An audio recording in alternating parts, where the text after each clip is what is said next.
What's up guys, this is Dr. Webb here. Thank you guys for watching this video. Make sure you subscribe. New videos coming every week. You don't want to miss them. For those that are new to the channel, welcome. My name is Dr. Antonio Webb and I'm an orthopedic spine surgeon. So, over the last month or so, I have started private practice. I became an attending and I finished fellowship. So, it's been about a month and I just wanted to let you guys know how it's going. So when people talk about that transition from being a trainee to being the actual staff or attending, that can scare a lot of people just because, you put in all these years of work, you put in all these hours and you're studying, and, you're in the cadaver lab if you're a surgeon, you're practicing, you're going to different conferences and meetings, and then all of a sudden, boom, that ends, and then, then you're a staff or you're an attending. That transition can be scary for a lot of people just because you don't know what to expect. And whenever I give talks to students that are out there, I always tell them about the process and how you essentially have to start from ground zero, from being at the bottom of the totem pole. So when you're in medical school, you're a first year medical student, you're kind of at the bottom of the totem pole compared to the hierarchy of different students that are on campus, and become a second year or a third year, then a fourth year, you're a senior medical student, you feel like you're just walking around, you know everything, you're confident, you're like, man, I'm about to go save the world. And then all of a sudden you become an intern and then you're at the bottom of the totem pole again. And then, you're the person who does what's called the scut work, the paperwork, you're going to see patients all throughout the day and doing things that the chief resident or your chief surgeon, they're busy in the operating room or managing other patients or in meetings and other things. So the intern, first year, second years, have to do most of the scut work.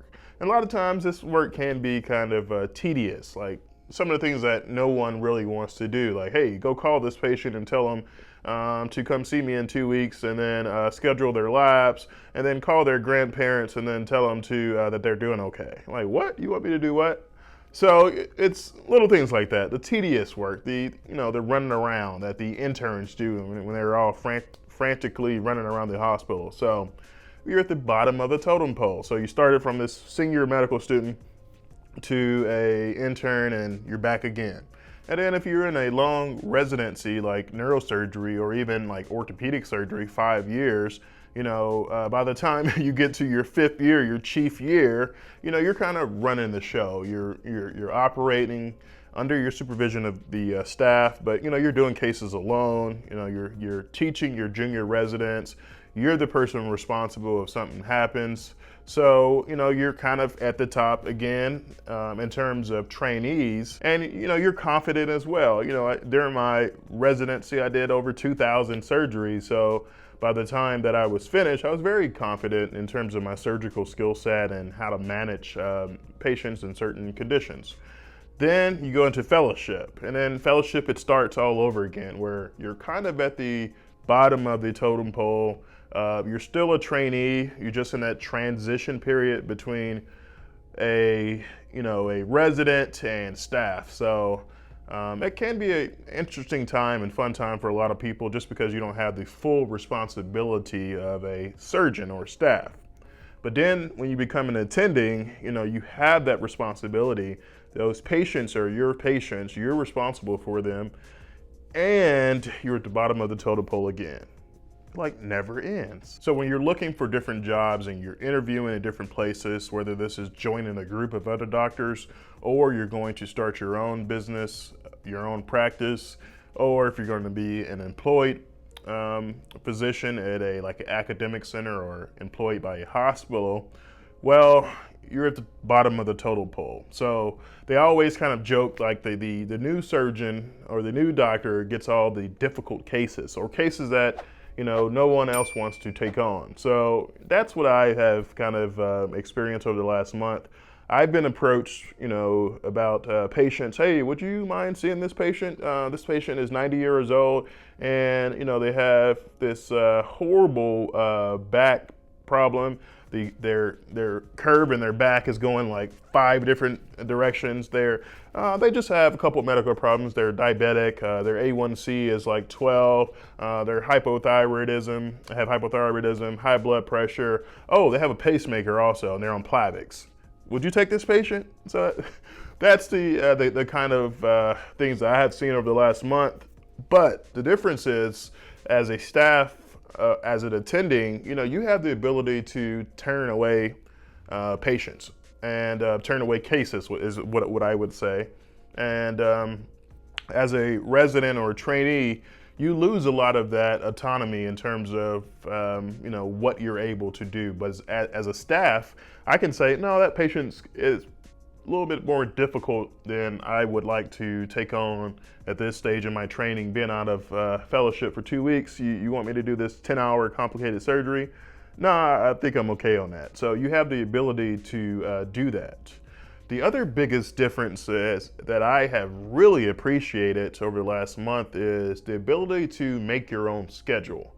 So as a medical student, when you're deciding on a specialty, and a lot of students are kind of turned away from the surgical lifestyle because they think it's busy, it's a lot of hours, you won't have time to spend time with your family, you won't have time to go on vacation and do things that you enjoy. But a lot of people don't understand and don't realize that once you're done with all your training, to a certain extent, and it depends on your contracting, your job type, you have the ability to dictate your future. You have the ability to dictate your hours. So this week I have a surgery coming up, and if I wanted to sleep in before that surgery and do my surgery, let's say at 12 o'clock, I have the ability to do that. I can start my day at 1 o'clock.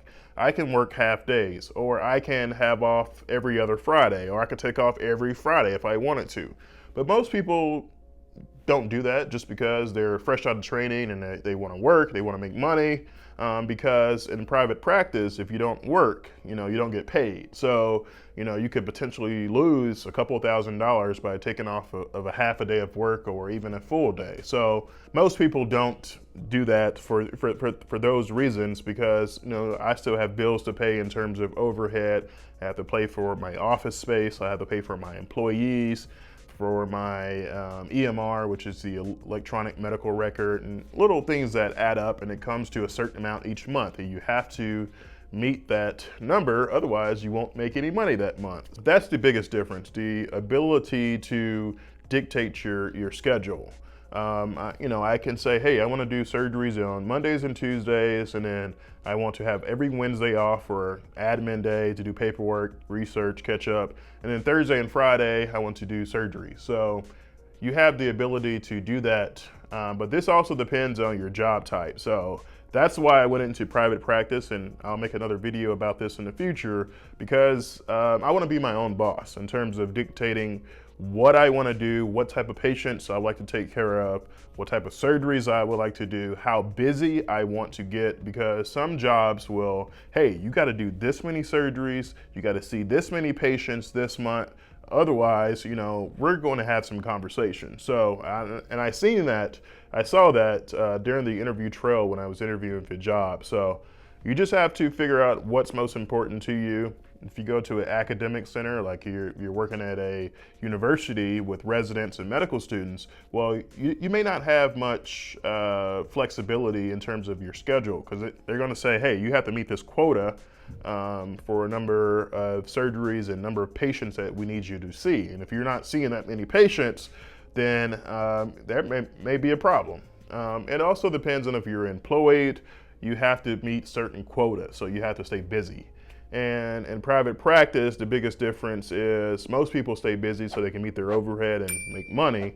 But like my wife is going out of town on a girls' trip sometime early next year, and I'm going to take off that day. So it's easy. I just contact my assistant, hey, close off my schedule that day, end of story. As a resident or fellow, you have to get approval to take off work, and you have to get signed off by the program director, and all this other crap. So that's what I really hated. It was like to a point, I'm like, man, I've been in training for the last 11 years of my life. I'm tired of asking for someone for me to take off work. This is ridiculous. I'm in my fellowship and then I'm over here, I'm almost begging, hey, I want to take off work next week and spend time with my family. And sometimes it was like, oh, we're kind of busy. You may not have the opportunity to do that. But now I can do whatever I want. But this last month has been great. It's been a great transition. Lots of different things that I'm learning in terms of billing, in terms of business, in terms of private practice. Just trying to build my business and build my brand, and doing some cases. Another good thing is having senior surgeons around where I can still learn. Even out of fellowship, I do cases with my senior partners, and I can still learn, hey, how do you do this? Or why are you referring this patient to this doctor? Blah, blah, blah, blah. But it's been a learning experience, and but you know, I've been well prepared for this, and you guys will also. All the schooling that you go to, all the training, you're well prepared, and you may not realize that until you get out into practice and you start working. So there will always be questions that come up about patients or particular cases. I got a text from a plastic surgeon this morning, and he sent me an X-ray of a fracture. He was on call, and the patient came in with this degloving injury to their hand, and he said, "Hey, what would you do with this fracture here?" So, and he's been out of, you know, training for a couple years, and you know, still conversating with other professionals in different fields. So I do the same thing. I contact people and say, "Hey, what would you do with this case? I have a question about this. I'm not sure exactly what to do," but that's the benefit of collaborating with other professionals and those relationships that you build over the year. So it's been a great month. Over the last month, it's been a lot of fun. I'm really enjoying it, and I'm just hoping to get busier, and I'm pretty sure that will come with time and me doing some marketing and shaking hands and building relationships with people in the community. But you know, I've been enjoying the extra time off, not operating or not being as busy as I was as a fellow, but still busy. You know, I'm still seeing patients in clinic. I have surgeries this week, rounding, and I'm on call. And that's another thing. The new person in the group or the new person in practice, you're going to take the most call. So I think I don't know how many call days I have this month, but I have the most call out of all the doctors that are in my group because I'm the new person. But that's just a way of life, and you know, you have to work your way up to the top, and that just takes some time. But I just wanted to make this video to let you guys know how my last month has gone, how my first month of practice, how my first month as an attending has gone, and hopefully I can make more videos for you guys in the future. I do have a lot of big plans, a lot of great news and big news that I plan to share with you guys soon. But I hope you guys enjoyed this video. Make sure you subscribe. New videos coming every week. We'll see you next time.